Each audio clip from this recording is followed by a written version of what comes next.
Foundation board member and former NYD officer Rob O'Donnell, as well as retired military intel officer and retired Nutley, New Jersey Police Lieutenant Steve Rogers. Gentlemen, good morning.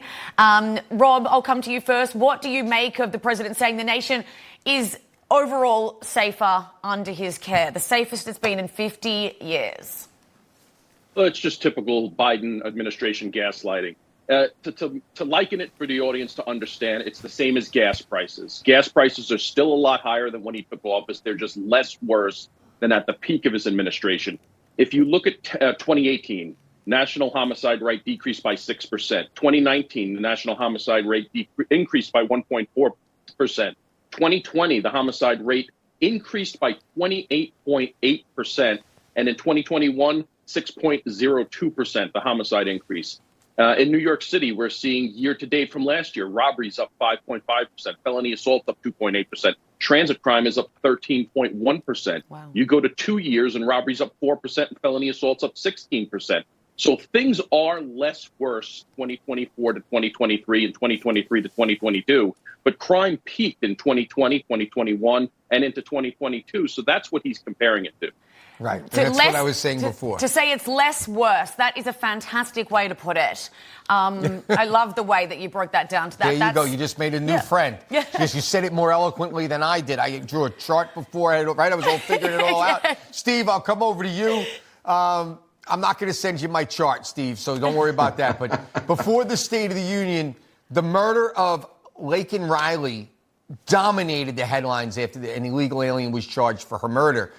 Biden's presidency has seen an average of nearly 2 million alien crossings every year, bringing an added threat of South American gang members entering the country. So how much would efficient border policies bring down crime plaguing the nation, understanding that the soft on crime policies throughout the nation are an issue? And I also want to add one thing that you might be able to throw in here. It's not just the open border. It's the sanctuary city policies that don't call ICE to, after they do commit a crime, they don't even get kicked out. Look, the Biden administration and Democrats elected to office across the country are using methods that are useless, senseless, and worthless. They're doing absolutely nothing to curb the crime rate in this country. When I sat on the FBI Joint Terrorism Task Force a few years ago, our main concern at that time was terrorist cells coming into this country. I believe that also has happened. All you have to do is enforce the law. And what is the law? You come here legally, period. If you come here illegally, then you go back to where you came from. And let's add one more thing that the Biden administration recently did, and I'm sure you're going to address this, the ridiculous move to send combat troops. That's what they are, make no mistake about it. Train combat troops into the New York City subway to do what? To help curb the problems, the crime problems that are facing the people in the subways. Well, what are the rules of engagement? Command and control. Who's in charge? The fact of the matter is, give NYPD the tools they need, as well as cops across the country, the tools they need to enforce the laws on the books, and you'll see things get straightened out pretty quickly. Yeah. Steve, I just want to mention one thing on that. My take on that is that Governor Hochul, just like Mayor Adams, is realizing we're now in the political year.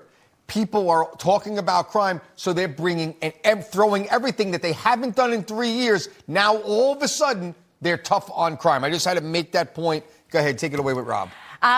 Rob, the homicide rate is declining.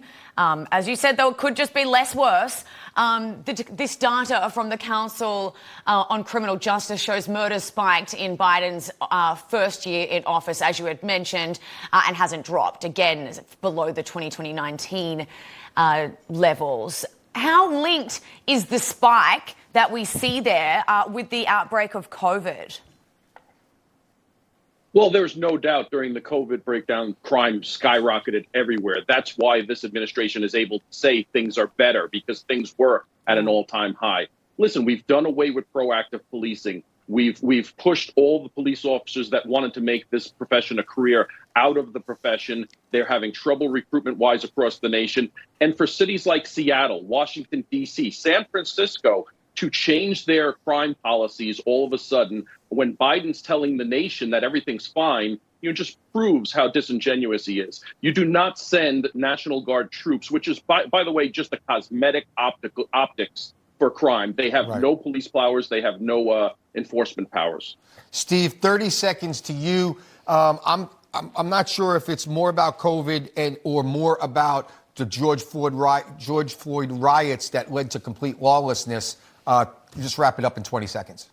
Look, it's all politics. It's the political atmosphere that's been created by these Democrats. It's time for people to wake up. You want to back the blue? You want to back the police? Get rid of these political leaders that are doing more damage to these innocent victims of these crimes and the people than the suspects.